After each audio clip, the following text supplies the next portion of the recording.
안녕하세요. 오늘은 12월 2일 목요일입니다. 오늘은 사사기 16장 1절에서부터 14절까지를 본문으로 큐티 가이드를 시작하겠습니다.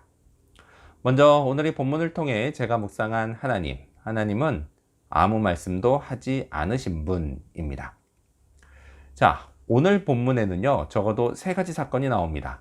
첫째는 삼손이 가사에서 기생과 동침한 것이고요. 그리고 둘째는 역시 삼손이 소랫골짜기에 들릴라를 사랑하게 된 것이고, 셋째는 그 들릴라가 블레셋 사람들의 사주를 받아 삼손에게 정보를 캐내려고 한 것입니다. 자, 그런데요, 이런 일이 벌어지는 동안 하나님은 아무 말씀도 하지 않으십니다.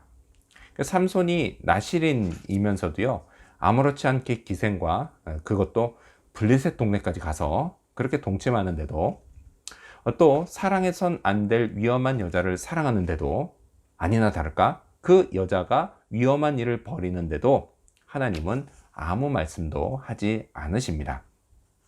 어쩌면요, 삼손이 나중에 큰일을 당하고 이런 하나님을 원망할 수도 있었을 겁니다. 많은 사람들이 그러지 않습니까? 하나님, 왜 그때 제게 알려주지 않으셨어요?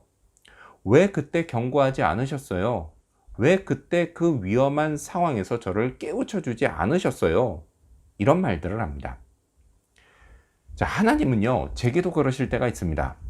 돌이켜보면요, 그때 제가 분명 잘못을 저지르고 있었는데 하나님은 그 즉시 제게 알려주시고 경고하시고 깨우쳐 주지 않으신 적이 있습니다. 있다기보다는요, 많습니다. 왜 그러실까요? 이에 대해서요, 경험을 통해 깨달은 건 하나님은 이미 그 전부터 제게 알려주시고 경고하시고 깨우쳐 주셨다라는 것입니다. 다만요, 제가 그걸 새카맣게 잊어버리고 있었을 뿐입니다. 자, 또 하나는요, 이런 잘못을 경험하면서 제가 스스로 뉘우치고 더욱 성숙해지게 하시려는 것입니다. 자, 그렇다면 오늘 이 본문을 통해 제가 발견한 인간의 모습, 어떤 게 있을까요? 오늘은 점점 더 적극적이 되는 드릴라를 볼 수 있습니다. 자, 블레셋 사람들에게 삼손을 제거할 좋은 기회가 왔습니다. 삼손이 사랑에 빠진 겁니다. 자, 그래서 이번에도요, 그들은 삼손의 파트너인 드릴라를 이용했습니다. 5절 하반절 말씀을 읽겠습니다. 그리고 우리가 어떻게 하면 능히 그를 결박하여 굴복하게 할 수 있는지 알아보고 그리하면 우리가 각각 은 1,100개씩을 내게 주리라 하니. 자, 그들은요, 드릴라에게 분명 알아보라고 했습니다. 자, 그래서 드릴라가 처음 알아냈을 땐 그들이 새 활줄 7개를 드릴라에게 갖다 줬습니다. 자, 그런데요, 드릴라가 점점 변해갑니다. 자기가요, 더 적극적으로 삼손의 비밀을 알아내서 그를 죽이려고 했던 겁니다. 12절 상반절 말씀을 읽겠습니다. 드릴라가 새 밧줄들을 가져다가 그것들로 그를 결박하고. 자, 이제는요, 알려주고 결박할 도구를 건네받는 게 아니라 자기가 직접 새 밧줄들을 가져와서 삼손을 결박했습니다. 아니, 어떻게 사랑하는 사람에게 이렇게 할 수 있을까요? 이유는 간단했습니다. 드릴라는요, 결코 삼손을 사랑하지 않았습니다. 그녀는 단지 삼손을 팔아 돈을 챙기려고 했을 뿐입니다. 자, 그녀가 제안받은 금액, 그 금액은요, 블레셋 사람들 각각으로부터 은 1,100개씩을 받는 것이었습니다. 흥미로운 건요, 1,000개면 1,000개지 1,100개라는 겁니다. 뭐 거기에는 나름 이유가 있습니다. 아무튼 자, 이건요, 엄청난 금액이었고요. 그래서 돈과 삼손 사이에서 드릴라는 1도 고민하지 않고 돈을 선택했습니다. 자, 이처럼요, 돈의 유혹은 엄청납니다. 돈 때문에 사람 목숨 하나쯤 아무렇지 않게 생각하는 사람들이 오늘날에도 참 많습니다. 정말 무서운 세상입니다. 그럼 저는 전혀 안 그럴까요?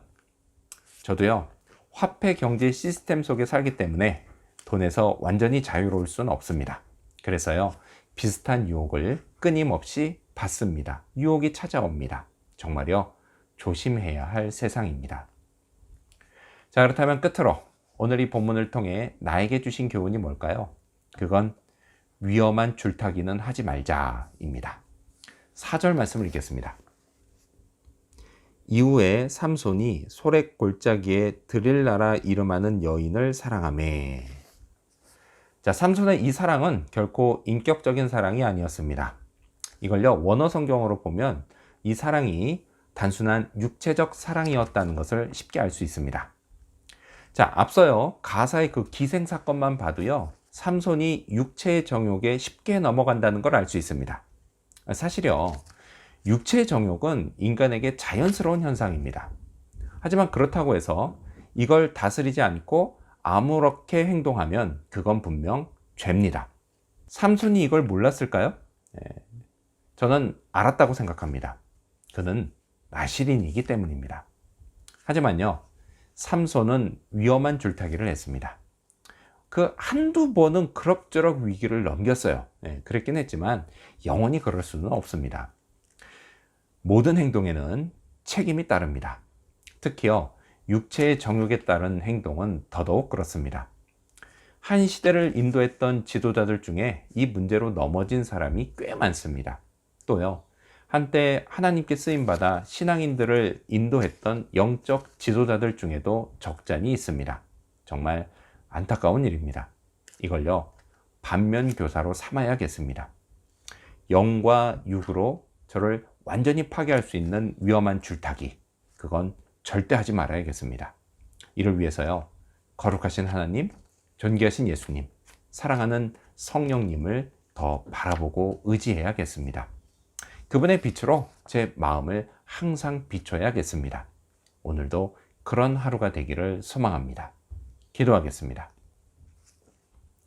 아무 말씀도 하지 않으신 하나님, 그런 하나님을 원망하기보다는 잘못을 경험하면서 더욱더 영적으로, 인격적으로 성숙해져 가게 하여 주시옵소서. 또한 돈의 유혹에 점점 적극적으로 변해가는 드릴라를 보면서 정말 그런 유혹 더더욱 조심해야겠다는 것 잊지 않게 하여 주시옵소서. 또 육체의 정욕에 따른 위험한 줄타기는 절대 하지 않게 하여 주시옵소서. 이를 위해 하나님의 빛으로 제 마음을 늘 비추게 하여 주시옵소서. 오늘 그런 하루 되기를 간절히 바라오며 예수님의 이름으로 기도합니다. 아멘.